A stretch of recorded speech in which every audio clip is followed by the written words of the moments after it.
Muli po, isa po magandang mga lalaki, babae kayong lahat.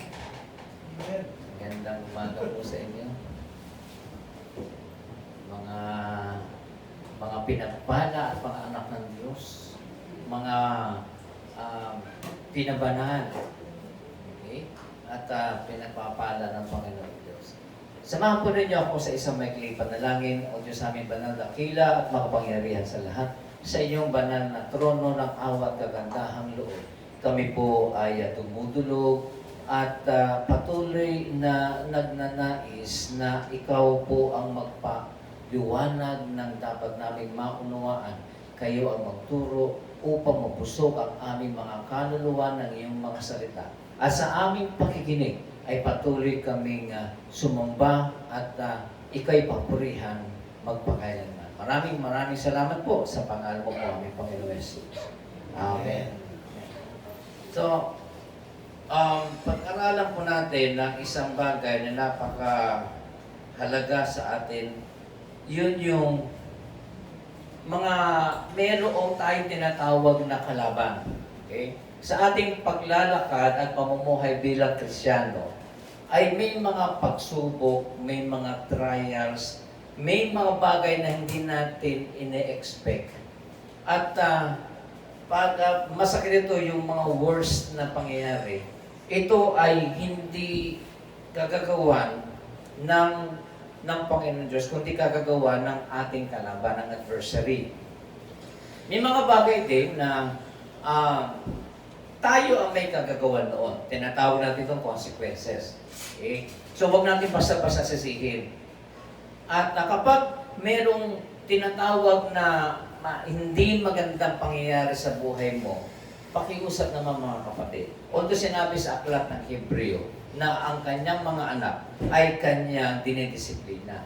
Huwag mong iisipin kaagad na kapag mayroong hindi magandang pangyayari sa iyo, pinapalo ka kagad ng Lord. Hindi ganoon ang Panginoon Diyos.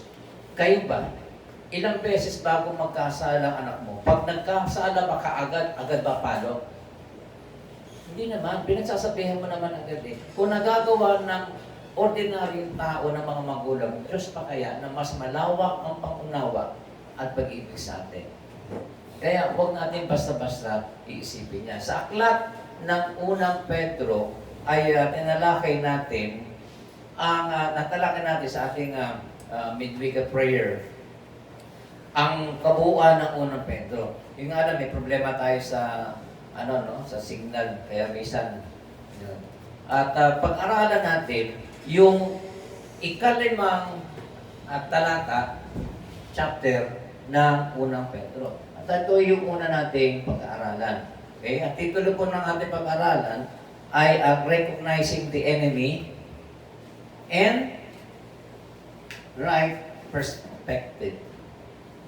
Recognizing the enemy and right perspective. Unawain natin na dapat kikilalanin natin kung ano yung estilo ng kalaban. Upang sa pamamagitan noon, alam mo kung gawa ba ito niya o hindi. Okay? At pananaw natin kung ano ang ginagawa talaga ng Panginoon Diyos sa lahat ng bagay na yan. So, ang Diyos, ang ating Panginoon, ay hindi lamang basta siya ay nakaupo sa kanyang trono at pinababayaan ka na lang sa sarili mong buhay. Magmula na kayo tumanggap sa ating Panginoon Kristo, siya ay meron ng involvement sa buhay mo.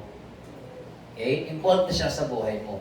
Kaya unawain natin ang mga bagay na yan. Sa 1 Peter chapter 5, kukunin lang natin yung mula verse 6 hanggang verse 14.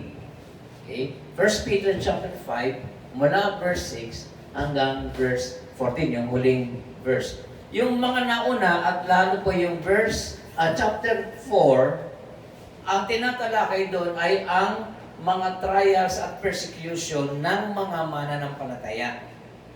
Okay? Tinuloy ni Pedro, Apostol Pedro, ang mga persecutions, sinulat niya ang unang Pedro at maging ikalawa doon sa mga mananampalataya ni Jesus Christ na dumadanas ng mga pagsubok, ng persecution.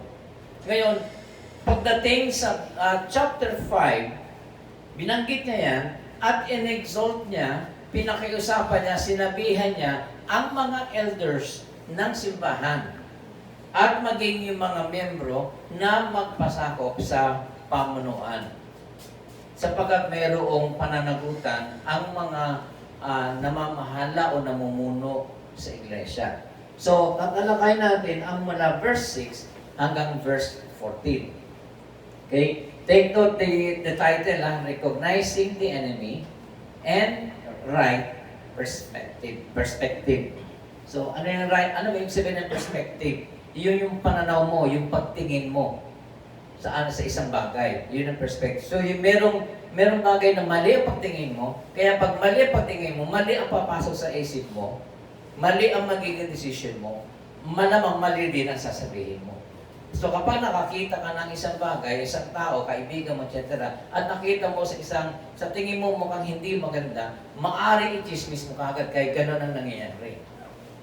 At hindi pa natin alam kung ano yung kabuuan ng isang istorya. So you have to know and see in the right perspective. At bilang Kristiyano, dapat tayo paunti-unti, base sa biyaya na kagandahan loob ng Panginoon Diyos, tayo tinuturuan kung paano tayo tumingin sa kapwa, paano tayo tumingin sa pangyayari sa buhay natin ng tama. Ng tama. So, we have to see things according to what God sees. Kung paano siya tumitingin at in the right perspective. So, ito yung sinasabi natin right perspective. 1 Peter chapter 5, mula verse 6 hanggang verse 40. Sa New King James Version, ito pa sinasabi, "Therefore, humble yourselves under the mighty hand of God, that He may exalt you in due time, casting all your care upon Him, for He cares for you." Verse 8, "Be sober, be vigilant, because your adversary, the devil, walks about like a roaring lion, seeking whom he may devour. Resist him, steadfast in the faith, knowing that the same sufferings are experienced by your brotherhood in the world."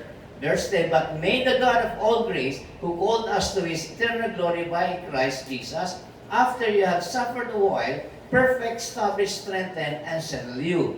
To Him be the glory and dominion forever and ever." Amen. Verse 12, "By Silvanus, our faithful brother, as I consider him, I have written to you briefly, exhorting and testifying that it's the true grace of God in which you stand." Verse 13, "She who is in Babylon, elect together with you, greets you, and so does Mark, my son. Greet one another with a kiss of love. Peace to you all who are in Christ Jesus." Amen. So, may mga intriga. Meron tayong makita dyan mga intriga. Sa Tagalog, tingnan natin. Kinuha ko sa ang Biblia. Verses, "Kaya't kayo magpakumbaba sa ilalim ng kapangyarihan, sa ilalim ng makapangyarihan kamay ng Diyos, upang kayo kanyang itaas sa takdang panahon. Ilagak ninyo sa kanya lahat ng inyong kabalisahan, sapagkat siya'y nagmamalasakit sa inyo. Magpakatino kayo." Nabigat yung Tagalog na binanggit, "Magpakatino kayo, magbantay kayo. Ang diablo na inyong kaaway ay tulad ng leyong gumagala at umuungal na umahanap ng kanyang malalapa." Verse 9, "Siya'y labanan ninyo, maging matatag sa inyong pananampalataya. Yamang inyong nalalaman ang mga gayong hirap ay nararanasan ng inyong mga kapatid sa buong sanglibutan. At pagkatapos na kayo magdusa ng sandaling panahon, ang Diyos ng buong biyaya na sa inyo'y tumawag tungo sa kanyang walang hanggang kaluwalhatian kay Kristo, ay siya rin magpapanumbalik, magpapatibay at magpapalakas sa inyo. Sumakanya nawa, kapangyarihan mo pakailaman. Amen." Verse 12, "Sinalatan ko kayo sa tulong ni Silas, na isa nating kapatid at lubos kong pinagkakatiwalaan. Sa pamamagitan ng maikling surat na ito, ay nais kong palakasin ang inyong loob at magpatutuon na ito nga ang kagandahang loob ng Diyos. Manatili kayo sa pagpapalang ito. Kinukumusta kayo ng mga kapatid na nasa Babylonia, mga pinili rin katulad ninyo. Kinukumusta rin kayo ni Marcos, na aking anak sa pananampalataya. Magpatayan kayo bilang magkakapatid na nagmamahalan." So kung sa punto na natin yun, merong pagkakatranslate sa Tagalog mula sa English, sa New King James, ang kung tutusin, pagkakaroon ka ng questions. Mamaya, i-discuss natin yan unti-unti. Now, sa unang bahagi, titingnan natin yung recognizing the enemy. Unumain natin na sila ay dumadanas, ang mga kapatiran na sinulatan ni San Pedro ay sinulatan niya dahil dumadanas ng mga pagsubok at pinalalakas niya. Yun ang kanyang purpose. Ine-encourage niya. Okay? Ine-encourage niya. Kaya, alam niyo mga kapatid, ito yung napakahalagang nasa sa isip natin at puso. Kapag meron kang nabalitaan, nalaman na kahit na isang kapatid lamang, okay, kapatid sa pananampalataya, na dumadanas ng pagsubok, pakiusap, tulungan natin. Kung wala mang pinansyal o material na kaya mong ibigay para maitulong, sapat ang iyong presensya at sa ngayon, sa advance ng technology, mag-send ka ng message na makapag-encourage sa inyo. Huwag kayong titigil ng pagbibigay ng pagpapalakas sa pag-encourage. Minsan, kahit na hindi mo alam, wala kang idea na siya ay dumadanas ng pagsubok. Pero dahil sanay ka o kaya naman ay natural sa iyo na magsasend ka ng mga messages ng encouragement, ay sapat na yon. Minsan, ang nakakabasa nun, eksakto mensahe para sa kanya. Hindi mo alam na ginagamit ka ng Lord. Kaya huwag tayong titigil. Sabi ng Biblia, huwag tayong titigil sa paggawa ng mabuti. Okay? Ang mabuti na yan ay mula sa kaibigan natin o kapatid natin sa pananampalataya. Sapagkat yan ay pagtutupad sa kalooban ng Diyos. Ano ba ang kalooban ng Diyos? Base sa Biblia, sabi ng Panginoon Diyos, magtulungan kayo sa isa't isa. Magtulungan kayo sa pasanin sa isa't isa. Magmahalan kayo sa isa't isa. Marami pang isa't isa. Later on, loobin ng Panginoon Diyos, pag-aaralan natin, ano ba yung mga isa't isa na tungkulin natin at nais ng Panginoon Diyos para sa atin. Okay po ba yun? Mag-encourage. Huwag nating, do not jump into conclusion. Huwag tayong manguhusga kaagad.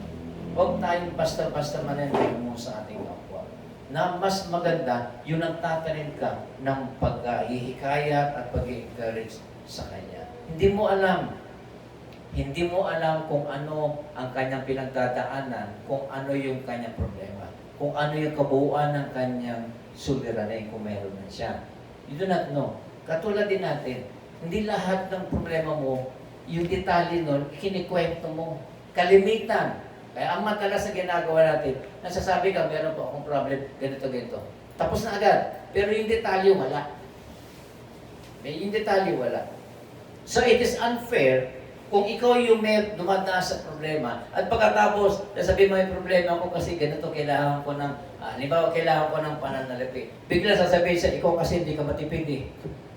Ano ba naman yun? Sabi, hindi mo alam kung anong problema ko. Kaya ako nangangailangan kasi yung pangangailangan, yung pananalapi na meron ako, inaitulong ko, pero ako naman, hindi naman ang problema. Kailangan ko na ng panalangin ninyo. Pero dahil naunahan ka na, nasermonan ka na, nasabihan ka na, nasaktan ka na.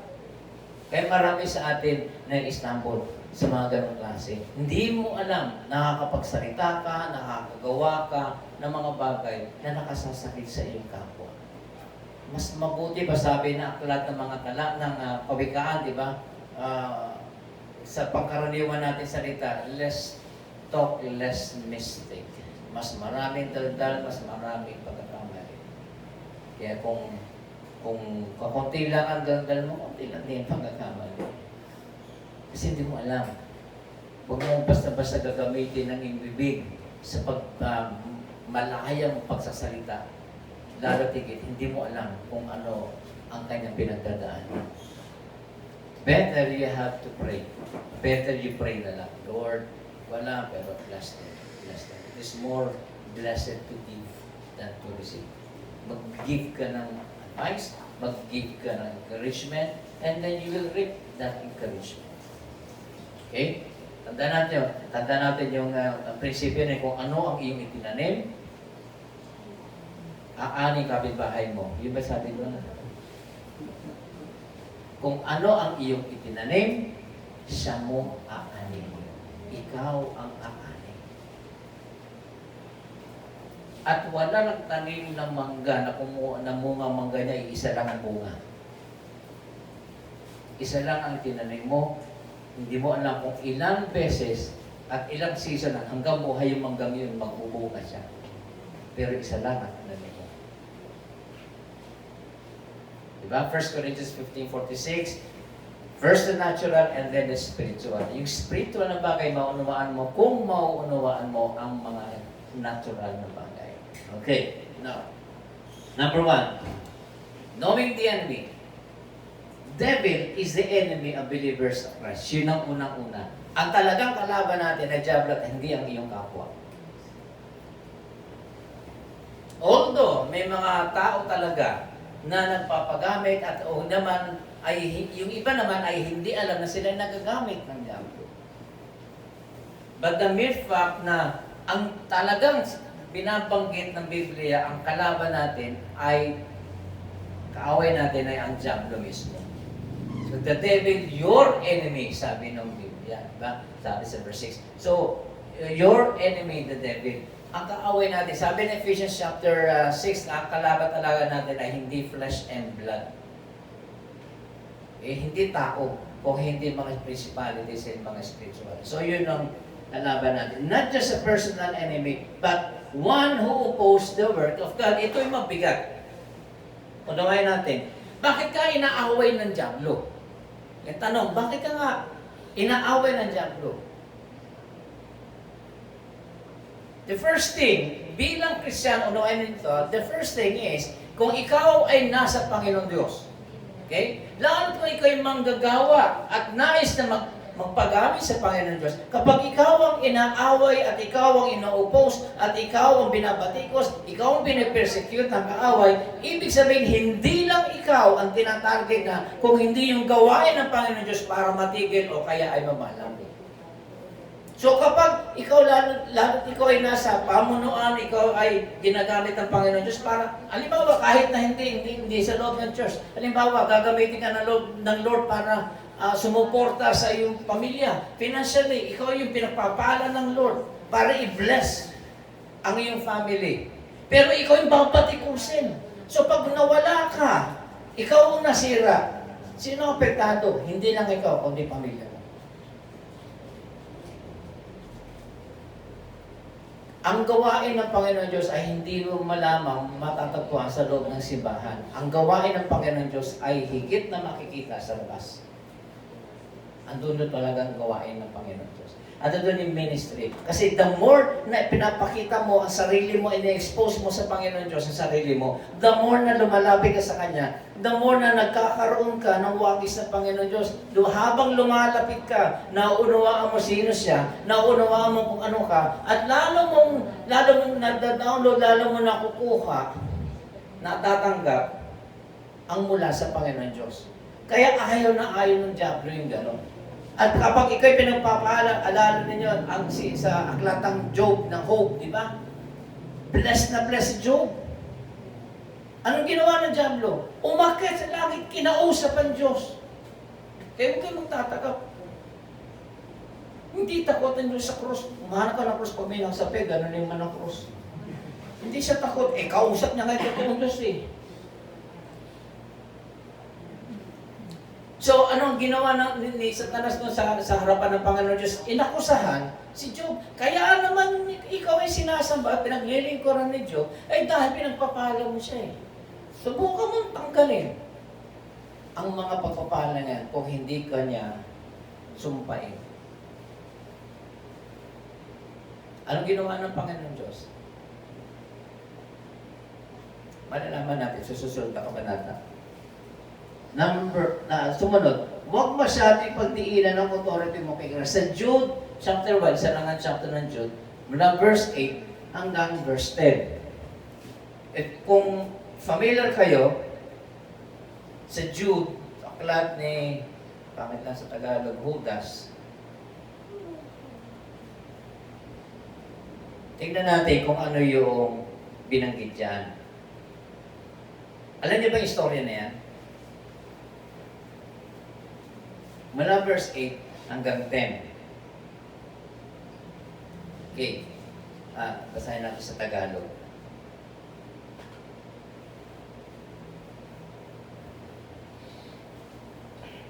doon sa magandang balita. Verse 8 hanggang 10. Ganyan din ang mga taong ito dahil sa kanilang mga pangitain ay dinudungisan nila ang kanilang sariling katawan. Hinahamak nila ang may kapangyarihan at nilalait ang mariningan na anghel. Verse 9, kahit si Miguel na pinuno ng mga anghel nang makipagtalo siya sa Diablo tungkol sa pangkay ni Moses ay hindi nangahas gumamit ng paglapastangan. Ang tanging sinabi niya ay parusahan kanawa ng Panginoon Diyos. Ngunit nilalapastangan ng mga taong ito ang anumang hindi nila nauunawaan. Siya ay tulad ng mga hayop na ang sinusunod lamang ay ang kanilang damdamin na siya namang magpapahamak sa kanila. May issue dito. Nagtatalo ang anghel niya si Michael, Archangel Michael, at ang Diablo patungkol doon sa kay Moses. Sinong kukuha sa katawan niya. Pero, sabi ng maliwanag dito, ano man ang verses na ito, hindi gumamit kahit may power at merong authority si Archangel Michael over sa demon na yan. Kaya, ay, hindi siya nagsabi ng mga mararahas na salita. Okay? Ang sinabi lang God rebuke you sa English ang sinabi doon. So, pero may mga tao na mahilig magbato ng mga akusasyon din sa Diablo. Anong kaibahan mo sa kanya? Kung gano'n na ginagawa mo. Minsan may mga kalokohan din. May mga kwentuhan kami, mga pastor, may mga kalokohan pag may ganito. Sige, galit na galit, isang mainit sa Panginoon Diyos sa Kristiyano at gumagawa ang Diablo sa buhay niya, ang isang tao. So galit na galit siya. Sa galit ng Kristiyano, pinagmumura niya ang Diablo. Natawa sa kanyang demonyo. O, kita mo, kaparehas tayo. Yung bibig mo, hindi pa rin maayos. Kung ano nang lumalabas yan, ako pa may murahin mo. Get the point? Kasi nadadaan tayo sa punto na hindi natin alam. Okay? Hindi natin alam. You should stand on the authority. Meron tayong authority. But, okay, ang pinaka-higher authority is in the Lord. Nasa kanyang kapangyarihan talaga. Nasa tamang paggamit. Kaya nga sabi ko nila, right perspective. Right perspective. Okay? Number 2 agad. Kaya sinasabi natin, itong number 2 na to, he is a lion. Bakit lion ang pagkakabagit sa kanya? Simply because ang leon, okay, as far as yung ating tradition is concerned, is siya yung hari ng kagubatan. Okay? So hindi ginamit ni Pedro ang tigre, hindi niya ginamit ang bear, yung oso, hindi siya gumamit ng buhaya, kung ano yung mga mababangis na hayop o ahas. Ang ginamit niya ay leon. At bakit na ginamit ang leon? Ay siya yung mapanganib dahil napaka delikado ang isang leon. Hindi lang katulad ng buhaya na doon ka na sa lugar niya. Kasi pag malayo, nahabulan kayo, tingin niya siya makakahabol. Lalo mabilis nang tumakbo. Pero ang leon, kaya kanyang habulin, pwede rin umakit ng puno niya, lalo kung kaya niya akitin. Okay, at hindi mo rin pansin kasi bago ka makatakbo sa kanya, mabilis din siya tumakbo, malapit na siya sa iyo. Dahan-dahan ang kanyang paglapit. Isa pa, yun nga, kaya mag-iingat tayo kasi nga leon ang pagkagamit sa kanya. He is a dangerous foe. Napakadelikado para sa kanya. Okay? Napakadelikado. Number 3, he is an accuser. Siya sabi ng ganyan, pahilig siya, magaling siya mag-akusa. Paano siya mag-akusa? Number 1, is example ni Job. Number 1, he accuses us to God. Inaakusahan tayo laban sa Panginoon Diyos. Kung sinasabi, naalala niyo yung dito nga binanggit ko dyan kay Job na kaya ka naman niya pinagpapala kasi, no? Kasi kaya ka sinasamba niya ni Job dahil pinagpapala mo siya. Naalala niyo yung story nila Eva at Adan. Okay? No,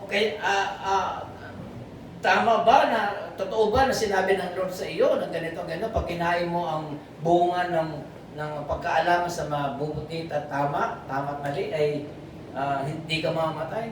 So, indirectly, o mayroong ibang translation, sabi niya, hindi. Hindi totoo yan.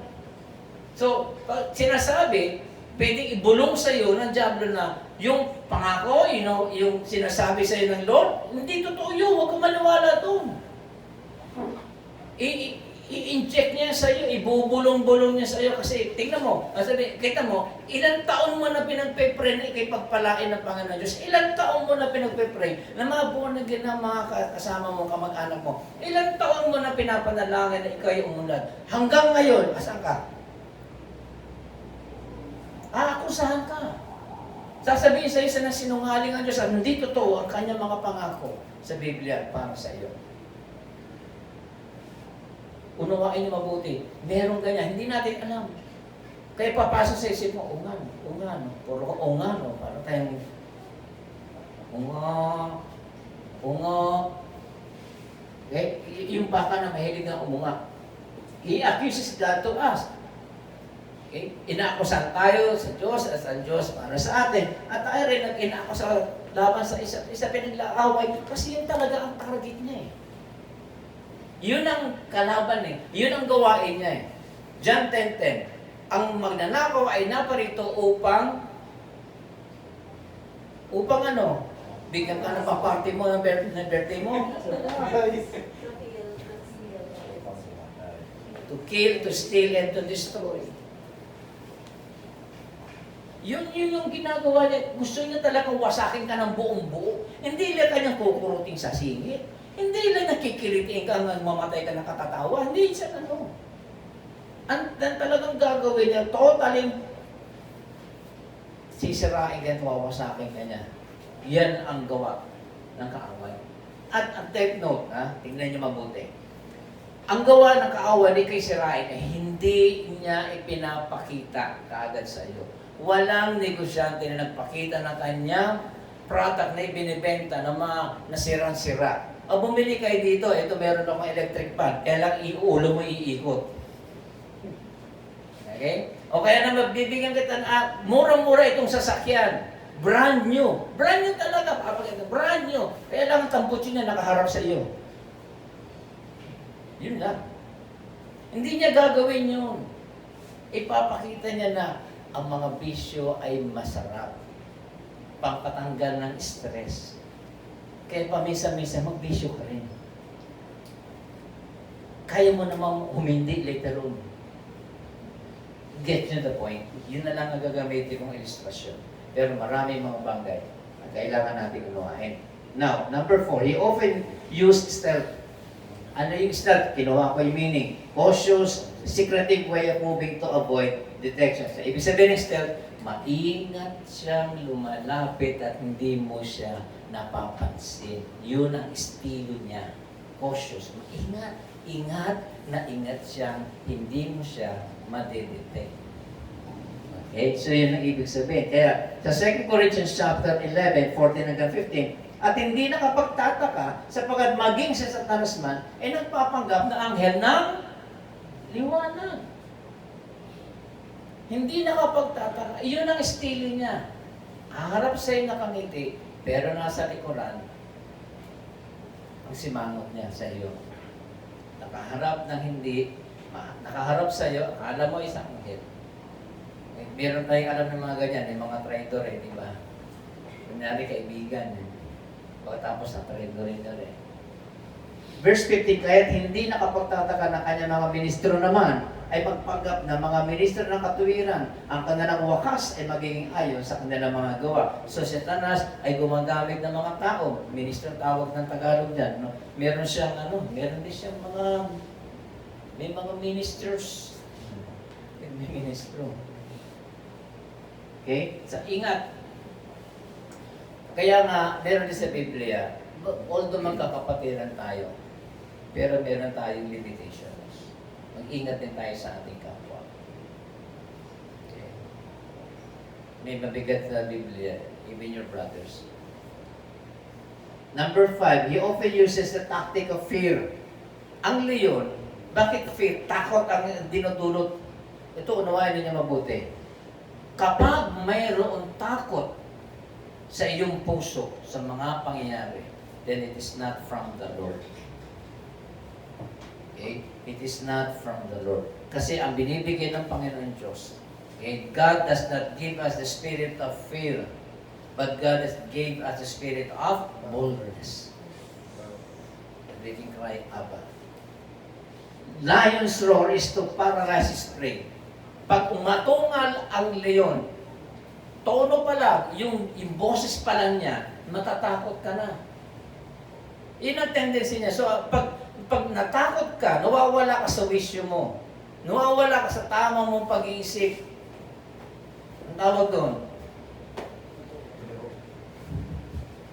Bambali yung kabiglan din. Napaparelasa ka. Sa halip na alam mo ang iyong gagawin, na-stand ka, natutulala ka, nawawala ka sa dapat mong gawin, kahit na alam mo ang isang bagay. So, nagpapanik ka hanggang sa tendency na, ang tendency mo ay gumawa ng bagay na hindi mo naman yun ang dapat mong gawin.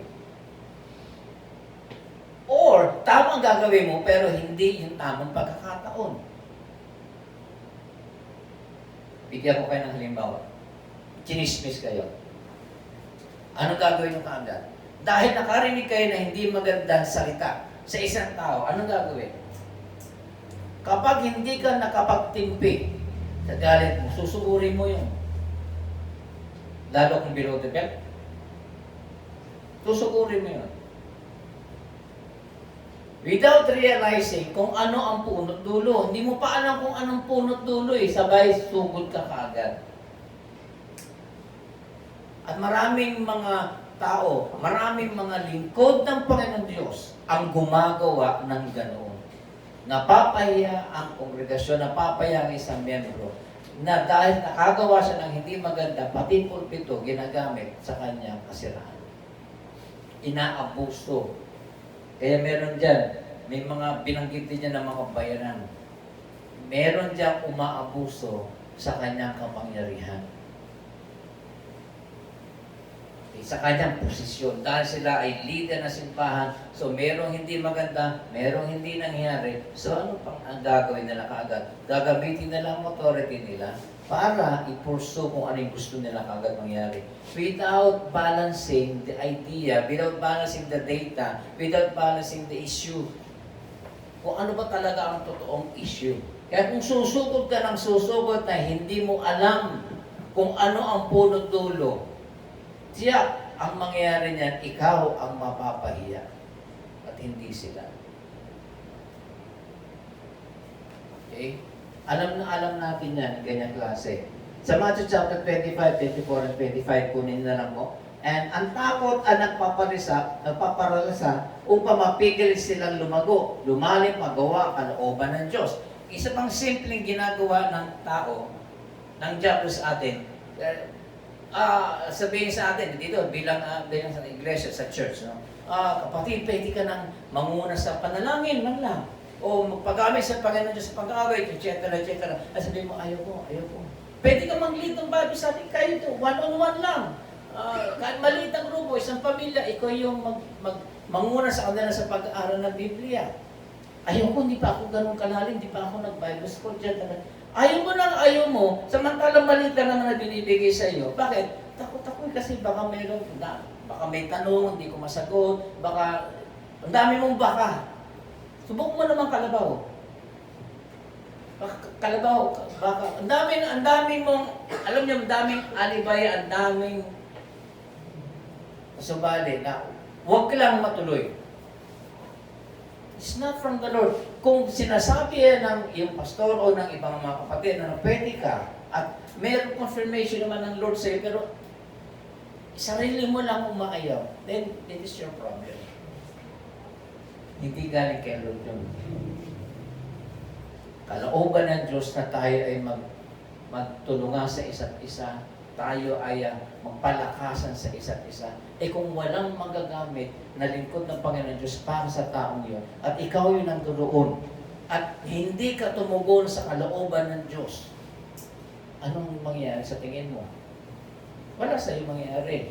Mapaparalisa ka lang. Hindi ka nagamit ng Panginoon Diyos. Pero yung tao na dapat tulungan ng time na yan at hindi ka sumunod, kawawa naman yung tao na yan. Umahaba ang kanyang pagturusa. Sa halip na makarinig na siya na-encourage na siya, nagpapalakas ng loob sa kanya. Hindi mo siya napalakas kasi baka ibang masabi ko, baka minsan kapag ang isang tao may problema at ikaw'y gagamitin ng Lord, minsan hindi mo kailangan magsalita. Ang kailangan mo lang tumabi sa kanya, samahan mo lang siya. Lahat tayo, kapag may mga problema, alam natin ang gagawin natin. May wisdom tayo binigyan ng Lord. Ang problema lang, naguguluhan ka. Kasama sa kaguluhan, yung tama na nandun sa isip mo. At kailangan mo lang mapanatag. Minsan, kailangan mo lang ng kapwa mo na meron kang masasabihan ng kung ano yung nararamdaman mo. And later on, hindi mo kailangan magpayo kasi alam na niya ang kanyang gagawin. Guess niyo po, ganon minsan. At dahil sa ikaw ay takot, sa'yo nangangamba, tumitigil ka tuloy. Sa halip na magamit ka ng Panginoon Diyos, sayang. Sayang ang pagkakataon. Ito yung pagkakataon na sinasabi ng Biblia, you can give glory to God. Nabigyan mo ng kaluwalhatian ang Diyos. Nag-glorify mo si God. E sabihin sa'yo, buti na lang, sinamahan ako ni ganon. Sinamahan ako ni sister, sinamahan ako ni brother, ganon. Ikaw naman sabi mo, praise the Lord. Salamat, ginamit lang ako ng Lord. Ikaw rin hindi mo alam. Nandoon ka po, yung pala, yun yung ginawa ng Lord yun. Yun yung plano ng Panginoon Diyos eh.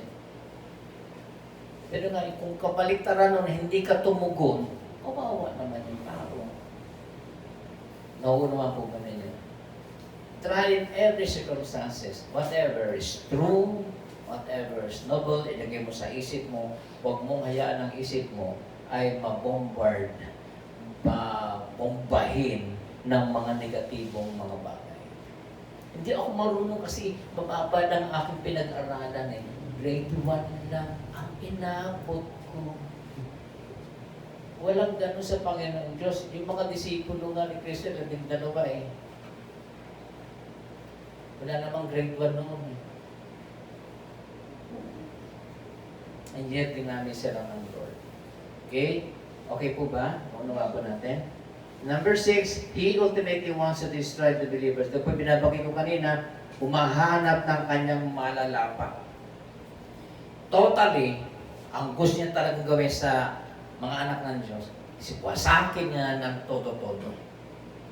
Okay? Wasakin niya, hindi lang kanya sasaktan lang o iwanan kanya na lulumbay. Hindi, talagang gusto niya kung pwede ka ng patay physical, papatayin ka niya. Pero hindi lang basta papatay ka, kundi pagkakasalain ka, ahayaan ka niya malugmok, ahayaan ka niya gumawa ng mga bagay na hindi mo dapat gagawin. Okay? Yun ang gusto niya talaga mangyari. Tempting us just a beginning. Okay? Yung pagtukso, tempting is just a beginning. Ang pagtukso sa atin ay simula lang. Hindi pa yun ang gawa niya. Simula lang, estilo niya yun.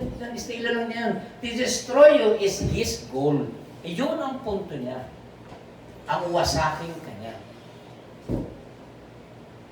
Nagkakaroon na po ba kayo ng idea? Meron tayong idea. Yun ang talagang gagawin niya. Okay, okay na po? Okay. Number 7, He is a liar. Verse 9, ang mga gayong hirap ay nararanasan na inyo mga kapatid sa buong sanlibutan. Patik, ito yung kinuha ko sa verse 9, nararanasan ng buong sanlibutan. Bakit? Ang idinidiin ng kalaban ay nag-iisa kang dumadanas ng kapighatian. Sinasabi niya, ikaw lang nakakagawa nun. Wala nang iba. Solo ka lang. Kaya nakakahiya yung ginagawa mo, magtago ka na lang, huwag ka na umati ng Bible study, huwag ka umati ng prayer, huwag ka na umati ng church, magsolo ka na lang, huwag ka na rin maghanap.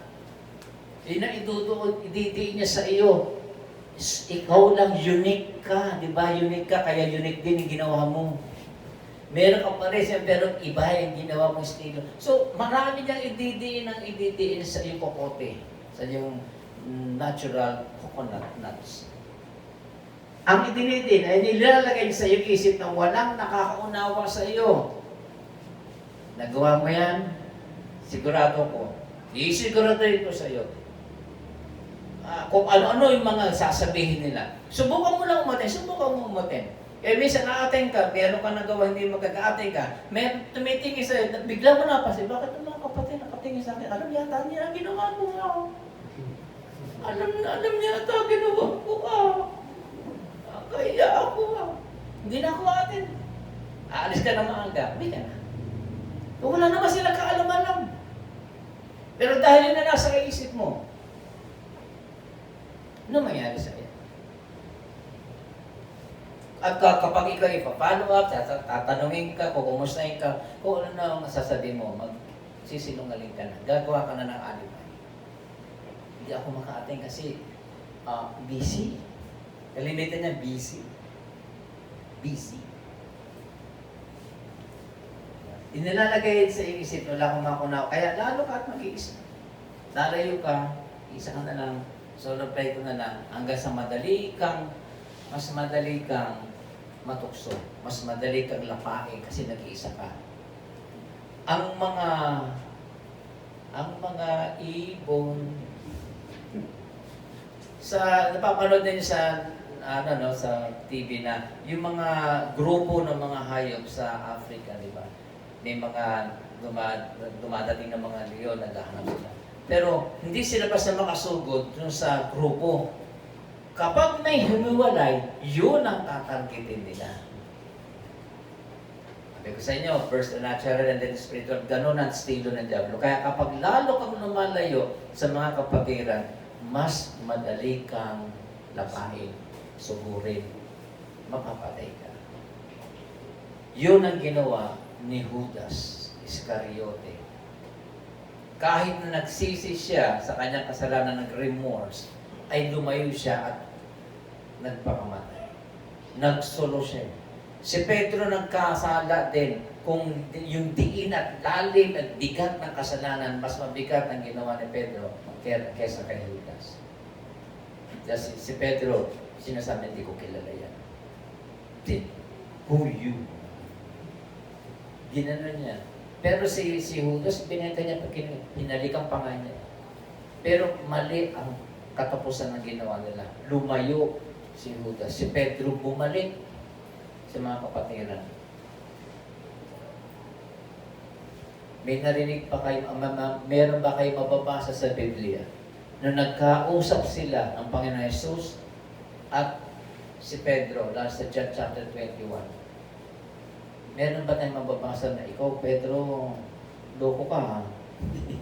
Dinay mo ako ha? At mo ako tinatatwa. Lumayo ko nga dito. Hindi. Iba-block na kita. Hindi na kita friend. Walang gano'n eh. Because ninyo, hindi siya gano'n eh. In fact, sinabi niya, mahal mo ba ako? Feed my sheep. Feed my lambs. Mahal mo ako. Nirestore ng Lord si Pedro. Kasi alam niya eh, yung dalawang magnanakaw sa magkabila ni Jesus kasama nakapako sa krus. Tiyak ang kamatayan nun. Pero yung isa, inamin niya, indirectly, sa implication niya, na siya, karapat-dapat siya mamatay kasi talagang makasalanan siya. Pero anong pangako ni Jesus sa kanya? Alex, simula sa araw na ito, makakasama kita sa paraiso. Doon yan sa Quezon City. Labanan ng devil, okay? Sa pamamagitan ng pag-asa. Paano tayo natin lalabanan ng kaaway? Sa pamamagitan ng hope. Yung may pag-asa ka sa biyaya ng Diyos. Alam mo na ang grasya ng Diyos, ang mabuting, ang biyaya at pagpapala ng Panginoon Diyos ay saganang-sagana sa iyo. Asahan mo, kahit na ikaw ay persecute, meron trials, bumagsak, nada pa, asahan mo na ang Diyos na makapangyarihan at malawak ang pag-iisip, malawak ang pagpapatawad, malawak, malaki ang puso sa pag-ibig sa iyo, ay mauunawaan ka. Ang kailangan mo lang ay lumapit. Di ba, yun ang gusto ng Panginoon Diyos, lumapit ka lang. Tayo, meron ako narinig dati, nagkasalay kapatid sa'yo, yung si brother na, madali naman kami madali naman akong kausapin. May mga ganun salita, madali naman akong kausapin, okay na sa akin yun, lawakan ano na siya, lapitan na niya ako, siya na sorry, papatuwarin ko naman siya. May mga ganung klaseng tao. Eh, dahil takot ka, hindi ka basta makakalapit, sayang. Okay na sana yung, may mga ganun bagay. Ang Diyos ang magbibigay ng unmerited favor and blessing sa mga nagpapatuloy. Na, second part is God's solution. Ano yung solusyon ng Diyos sa gawa ng kalaban natin? Okay. Now, you know the enemy. Alam na natin ang gawa ng kalaban. Okay? Now, titingnan natin ang ginawa ng solusyon ng Panginoon Diyos. Trust the God of all grace by right perspective. Ito tayo papasok yung right perspective. Right perspective. Number 1, trials are temporary. Sabi ni Pedro, ang mga pagsubok ay panandalian lang. Ang ilagay mo sa isip mo, lahat ng mga persecution sa iyo, lahat ng mga trials mo, lahat ng mga paghihirap mo, lahat yan ay panandalian lang. In comparison with kung habang buhay ka rito. Lalo kung i-compare mo siya doon sa eternity with Jesus Christ. I will give you some example. And one example is, ang mga babae na nagdadalang tao, for 9 months, dala-dala mo, ang baby sa sinapupunan, hirap yun. Diba? Hindi madali yun. Hindi ka makagawa ng gusto mo, hindi mo maisuot ang mga fittings mo. Pero, lalo kung ikaw ay nagle-labor na, lalo kapag lumabas na yung bata, on the spot, at nakita mo, bigla kang ngingiti. Yung simangot mo, yung wala-wala, talagang malamukos yung mukha mo sa hirap. Pero pag nailabas na, at nakita mo, bigla kang ngingiti, bigla kang gaganda. Nakalimutan mo bigla yung buwan ng hirap mo. Alam ng mga nanganak yun eh. Tayo di pa Pero naunawa natin, di ba? Naunawa natin yung buwan na yan, yung saglit lang na nakita mo. At habang tumatagal, napawi lahat yung hirap na yan. Yan ang tinatawag na restoration ng Diyos. Right perspective means trials are temporary. Hindi ito matagal. Isipin mo, alam ko, hindi plano at hindi plano ng Diyos na ako ay maghirap. Jeremiah 29:11, for I know the plans I have for you, declares the Lord. Plans to prosper you and not to harm you. Plans to give you hope and the future. Yun ang plano, wala kang mababasa sa Biblia na ang plano ng Diyos ay pahirapan ang mga susunod sa Kanya at bahala sila sa sarili nila. Walang ganun. Diablo lang, may kagagawa na. Number 2, your perspective of God. Ano ba ang pananaw mo sa Diyos? Tinuruan tayo noon, lumang pananampalataya, na ang Diyos kapag nagkasala ka, paparusahan ka. Parang pulis pag nahuli ka, yari ka. Hindi ganoon ang Diyos. Bakit pa niya pinadala ang Panginoon sa Kristo para bayaran ang lahat ng iyong pagkakasala na hindi natin kayang bayaran?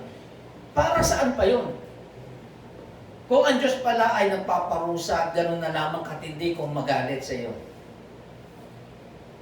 Maliwanag sa Biblia na ang Diyos ay naparito. John 3:16, for God so loved the world that He gave His only begotten Son, that whosoever believes in Him shall not perish but have eternal life. John 3:17, kasunod, naparito ang anak ng Diyos hindi upang ikondena sa liputan, kung hindi para iligtas ito. John 3:18, 16, 17, 18, Hindi ka kinukundina, hindi ka hanahayang maparusahan ang sino man nakipag-isa sa iyo. Subalit, ang hindi tumanggap sa Panginoon ay kinundina na. Hindi kasalanan ang pwede magdala sa iyo sa impyerno kung hindi yung pagtalikod mo kay Jesucristo. Sapagkat ang kasalanan ay kayang patawarin ng Diyos. Yun. At ang Diyos na yan, ano ba ang pagkatingin mo sa Diyos? Ang Diyos na yan, na siyang nagbigay kaya sa ating para maligtas tayo kay Jesucristo. Siya ang Diyos ng lahat. Take note, all grace, lahat ng kagandahang loob, siya ang Diyos. Kaya hindi lang siya Diyos ng pagpapalang material. Hindi siya pagpapalang material lang. Hindi lang siya pagpapalang pinansyal lang. Siya ay pagpapala ng lahat ng pwede niyang pagpalain para sa iyo. All. Maliwanag ang Biblia, hindi salita natin yan, hindi yan basta sinulat lang. Nasa Bible mismo. He is the God of all grace. And we know that grace is a blessing na hindi tayo karapat-dapat. You are not worthy to receive the grace. But eventually, God gave us His grace. Kasi siya yung Diyos eh. Ganon siya. Ganon siya kabuti. Mahirap. Kung meron pang mas magandang salita, yun yung sa Kanya. Yun ang karapat-dapat na sabihin sa Diyos. Yun yung tatay mo. Yun yung Diyos mo. Yun si Lord. Yun yung Ama, your Abba Father. Napaka-intimate niya sa iyo. May pa na lahat ng mga mananampalataya sa maging na Kristo, ikaw yung apple of the eye. Alam niyo ba yung apple of the eye? Huh? Kala ko tomato. Pag mga pogi talagang nabibingi. Apple of the eye, yung merong masara sa mata. The apple of the eye, paborito ka, special ka. Tandaan mo yun, special ka. Sabi mo sa tabi mo, special ka. So, walang special child na, hindi. Special lang, huwag na child. Special siopaw. Special halo-halo. Special ka. Unique ka. Bawat isa sa atin ay espesyal sa mata ng Panginoon Diyos. Pagkanta po sana, alam din may special, hindi kantang special. Special people. Not bit of all this, not lot, marami, but all. Hindi lang kaunti, hindi lang marami, kundi lahat.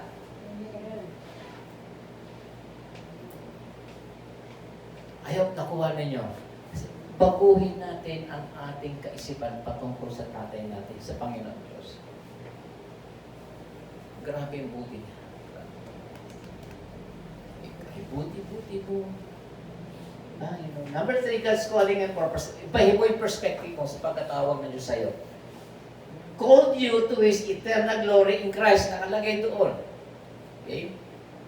Tinawag ka niya, hindi para kondinahin, hindi kanya tinawag para pahirapan, hindi kanya tinawag para maghirap sa buhay na yan, tinawag kanya para makasama sa walang hanggang kaluwalhatian sa pamamagitan ni Jesucristo. Yun yung calling mo. Na makasama ni Jesus for eternal. Magpasawalang hanggan. Kasama ni Jesus. Set your mind. Tignan mo yung perspective mo. Kaya kapag may problema, ang isip, tayo mga Kristiyano, meron tayong hope. May pag-asa tayo na lahat ng mga pangyayaring ito, sandali lang. At yung blessing, yung mga biyaya na ibubuhos ng Panginoon Diyos sa akin at sa inyo, ay hindi mo kayang bilangin. You will be amazed. At wala kang pwedeng sabi ko, Lord, the best ka talaga. Ang galing mo. Ang gusto lang ng Panginoon Diyos, mas maraming tao. Kung pwede lahat eh. Kaya nga sabi niya rin dyan, that none should perish. I-share naman ninyo sa ibang mga tao. Sabihin ninyo ng Diyos ay hindi ka noon ang katulad na pinagkakilala sa atin noon. Hindi yan ang Diyos ng Biblia. Hindi yan Diyos ni Abraham, ni Jacob at ni Isaac. Hindi yan ang Diyos na pinagsisilbihan ni David. Iba ang Diyos ni Abraham, ni Jacob at ni Isaac. Hindi yan ang Diyos ni David. Ang Diyos ng mga taong ito at Diyos namin lahat ay ang Diyos na mapagpatawad, malawak ang pangunawa at maganda ang plano sa iyo. Yun siya. He's God. Number 4, God's purpose for trials. He Himself will perfect, confirm, strengthen, and establish yun sa bandang huli. Sa verse 10 yan. Okay? 1 Peter chapter 5, verse 10. Yun ang sinasabi. Ang layunin niya na ikaw ay, pagkamisan ay dahil hindi niya nais na dumaan ka pa ng paghihirap. Pero dahil dumanas ka, dahil may diablo. Okay? Tatanungin niya, Pastor, bakit dumadaan sa paghihirap ng mga tao? Hindi ito kalooban ng Diyos, kundi dahil nandito ka sa ibabaw ng mundo at dahil nasa ibabaw ka pa ng mundo, meron diablo, may satanas na gagawa at sisirain ang buhay mo. Nandito pa rin tayo. Tandaan niyo yan. At meron ang diablo na nag-exist. Nandito. At dahil number 1 tayo sa Panginoon Diyos, tayo rin ay number 1 target niya. Pero, sa kabila noon, ang pananaw mo, tignan mo ang Panginoon Diyos, gagamitin niya yung ginawa ng diablo, yung pagsira ng diablo, gagamitin niya para patunayan niya sa iyo kung gaano siya makapangyarihan at gaano kalawak ang pagpapalang pwede niyang ibuhos sa iyo. Lalo mong makikita, lalo mong mararanasan gaano kalawak ang pag-ibig ng Diyos sa iyo. Walang makapaghihiwalay, sabi ng Romans eh. Walang makapaghihiwalay sa pag-ibig ni Kristo. Tama.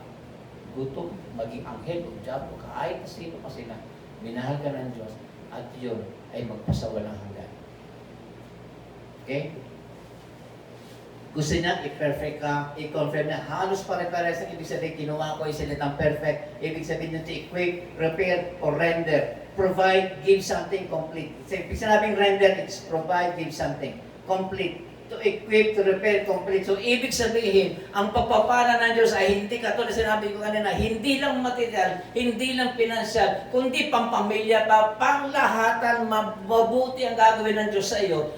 Ikaw ay i-restore ng Panginoon Diyos na mayroong pang dagdag. Sa panahon ni Job, na ginawa ni Satanas na tanggalin, wasakin, na mapatay, maging ang kanyang mga anak. Ang ginawa ng Diyos, bandang huli, kung mababasa na niyo ang aklat ng Job, sa huling chapter, anong ginawa ng Panginoon Diyos? Ibinalik lahat ng mga nawala sa Kanya, doble. Amen. Doble sa lahat ng ninakaw ni Satanas sa Kanya. Doble.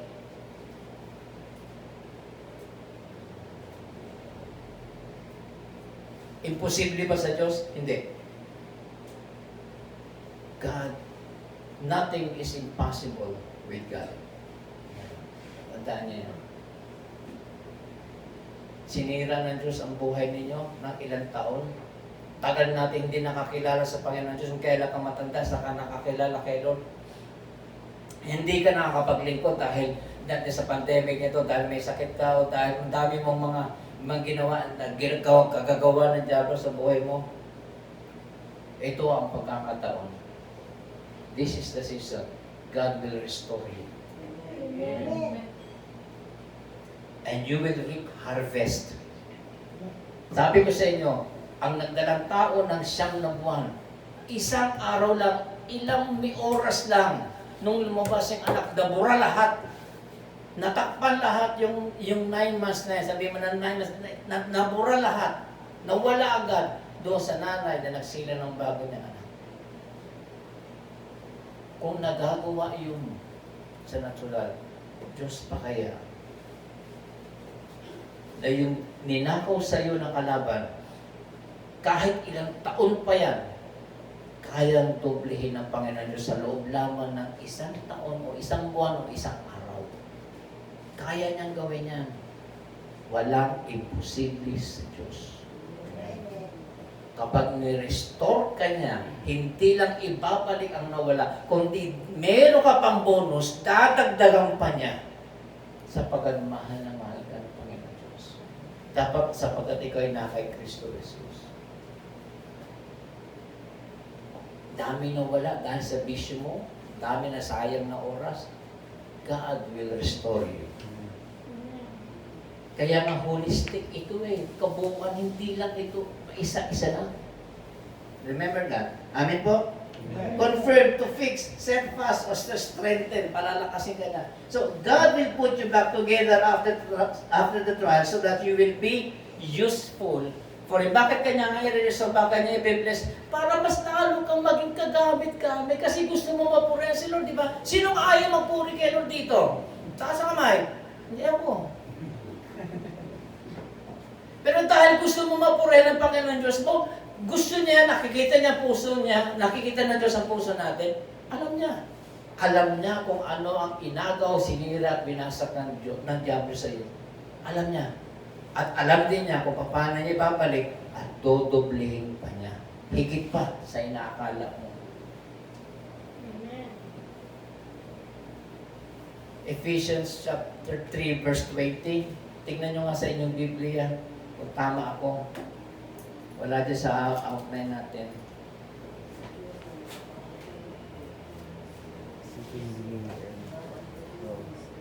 Ephesians 3:20.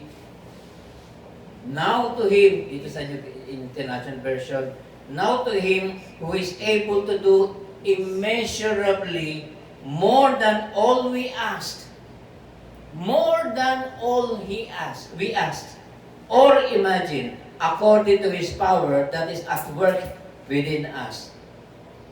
To Him, sa Diyos na makagagawa. Ano ba sa Tagalog nito?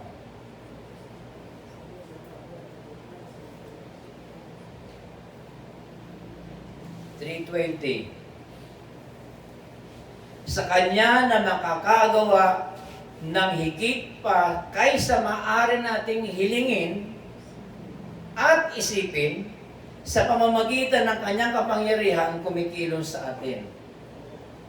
Ano ba ang kaya mong isipin na hindi niya kayang gawin para sa iyo? Beyond your imagination, beyond what you think. Sa Kanya, sa Diyos na kayang gumawa ng higit sa iniisip mo at hinihiling mo. Lord, gusto ko na masaya pamilya. Gusto ko, Lord, na maayos ang negosyo ko. Gusto ko, Lord, na makapagtapos sa mga pag-aaral ng anak ko. Lord, gusto kong maitaas ang pangalan mo sa lugar nito, bla bla bla. Sa tingin mo, imposible ba yan? Sa tingin ba ninyo, imposible yan? Hindi. Kung yung puso mo ay tapat sa Panginoon Diyos, nakikita niya, gagawin niya according to His righteousness, to His riches in glory.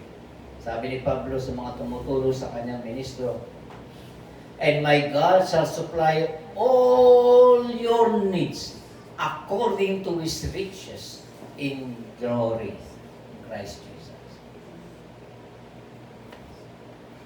Ang dami pangako sa Biblia. Ang dami. 1 Peter chapter 5, 12 to 14, ito may panlaghuli. Okay? Sabi diyan, sinulatan ko kayo sa tulong ni Silas. Sa English may nabasa tayo, Silvanus. Sino si Silvanus? Sino si Silas? Bakit na iba? Actually, isang tao lang yan. Para lang yan si James sa Santiago. Okay? Naglaro lang siya. Silvanus and Silas, o Silas, ay yung pronunciation, ay iisang tao lang siya. Okay? Isang tao lang yan. Na ating kapatid, gusto ko pinagkakatiwalaan si Silas, ang palaging kasama ni Pedro. Siya yung tumutulong sa kanya, siya yung naghahatid ng mga sulat, etc. Siya yung katuwang ni Pedro. Kaya alam na alam ni Silas ang mga paghihirap na dinanas din, ang mga persecution na dinanas din ng mga kapatiran. Okay?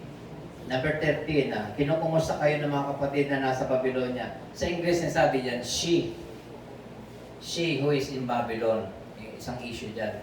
So, dito, in-translate agad, yung she ay hindi literal na isang tao, kundi ang mga kapatiran.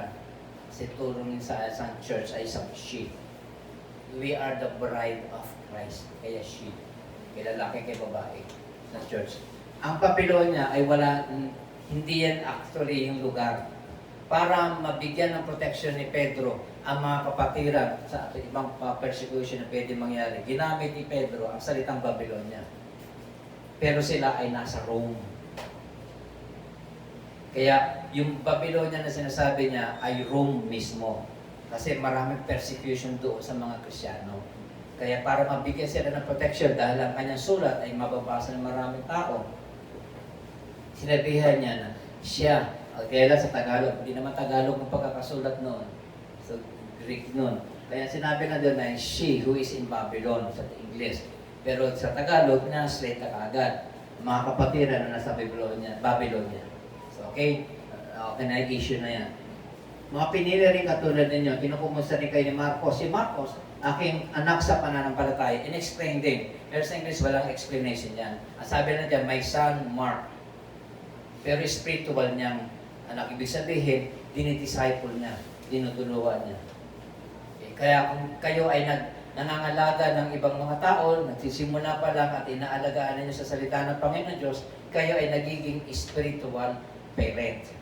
Spiritual mother, spiritual father. So, kayo yung nagpa-fathering, kayo yung nagiging, hindi lang maganda, no? Sa Tagalog, magulang, huwag lang kayo magugulang. Okay? Nangangalaga spiritually. Meron na ba kayong inaalagaan? Mag-alaga kayo. Masarap din mag-alaga. Masakit lang sa ulo. Hindi, pero na po. So, 1 Peter chapter 5, 14, ano ang pinali nito? Ano ang ibig sabihin sa atin? Number 1, hindi lang ikaw dumadaan sa magdurusa na mag-isa. Huwag mong suluhin. Meron kang matuwa. Number 2, may kasama kang tapat na kapatiran na aagapay sa'yo, tutulong sa'yo at magmamahal sa'yo. Si Pedro, hindi mag-isa. Nagbigay si Lord ng Silas sa kanya. Nagbigay sa kanya ibang mga kapatiran. Kayo din, bibigyan ng Panginoon Diyos sa mga kapatiran ng tapat sa iyo, nagmamahal sa iyo, at tutulong sa iyo. Meron yan. Palagi niyong kasama at makakasama ninyo. God, hindi lang po provide ng material. Sabi ko sa inyo, He's the God of all grace. So, pwede siya mag-send na kahit na sino na kanyang lingkod para lang makatuwang mo, makatulong mo, makaagapay sa iyo. There will be someone. Okay? So, and suffering, in conclusion, bigla nag-English. Ang suffering, okay? Taglish tayo. Ang sufferings ay hindi madali. Hindi madali. But if we recognize our enemy and have right perspective about sufferings and God's solution, lalago tayong solid at effective ministers to others. Tingnan nyo, yun ang pinaka-conclusion natin. Pagdamutan na po ninyo yung Taglish. Hindi madali yan, pero magagamit ng Panginoon Diyos ang mga persecutions and trials para maging matatag ka, solido ang pundasyon mo, at magagamit ka sa ibang mga tao. Amen? Amen. Sa Lord. And whatever you do it all for the glory of God. Praise the Lord. Palakpakan po natin ang Panginoon.